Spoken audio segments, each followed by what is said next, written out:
All right, welcome team. I'm excited that you guys are here tonight. I want to talk to you guys more of like a leadership lesson, talk to you guys about your habits because I've noticed in some of my personal observation of you guys while you're at work, your habits, you may have some that you are not even aware of. So I want us to be able to take notes today and really try to identify what our habits are in our personal lives and maybe even here in the office during the work hours. So be sure to take notes.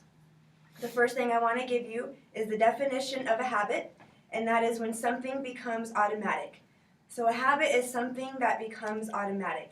So looking at your lives and evaluating your lives, maybe spiritually or even just non-spiritual, what are habits and routines that you've created?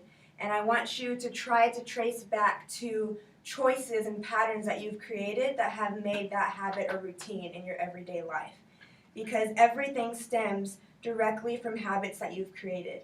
The habit is started by choosing a certain action, and if you think about it, our lives are literally driven by choices and decisions that we've made, which is a direct reflection of your habits.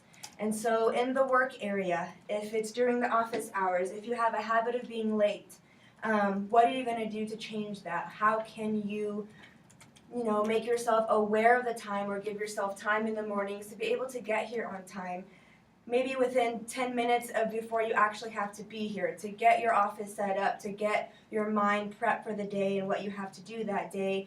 Or maybe when you get home, what are things that you can do if you have to take work home? How can you manage your time wisely and maybe not let the habit of procrastinating hold you back and not allow you to, um, assign tasks or get tasks done? So you want to be sure that you're aware of things like this. A statistic that I found in prepping to teach you guys this is that 45% of ourselves are made up of habits. I really want you to think about that because that's almost half of who we are as people.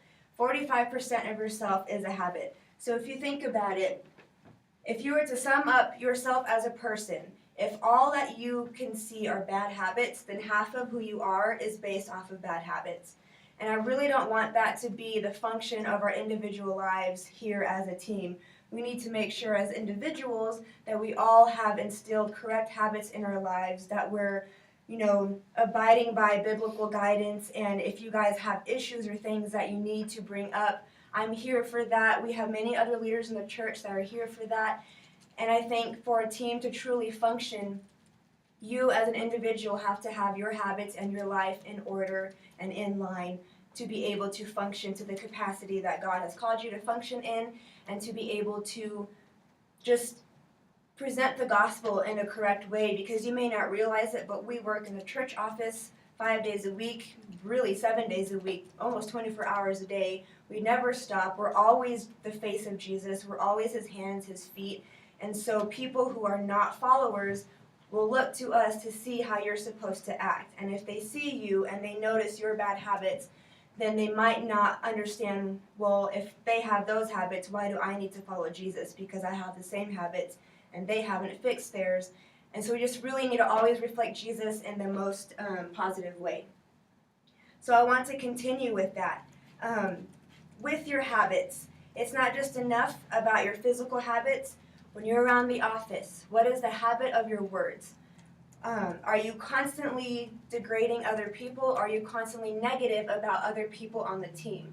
And I don't think this team has had any issues like that, but I just want us to prepare ourselves in the event that there might be conflict between certain people. When you're handling conflict and you're approaching that person, make sure that you've taken a night to rest and think about your thoughts before just jumping up to them and unleashing these words that you may regret or you may want to take back, because that will not reflect well on you as an individual, and it will not reflect well on the team or me as a leader or upon Copper Point in general. So you want to make sure that your words are used wisely. A verse that I found is Proverbs 18:21. We all know this. Death and life are in the power of the tongue, and those who love it will eat its fruits.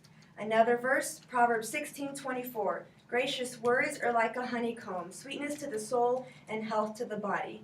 So I really just, in ending and closing this today, I really want to stress that upon this team, your individual habits, your work ethic habits, what you're doing in the office, and the habit of your words, because all of those tie together and really allow us to work as a team and function well and really be able to apply and be the light of this world that we're supposed to be.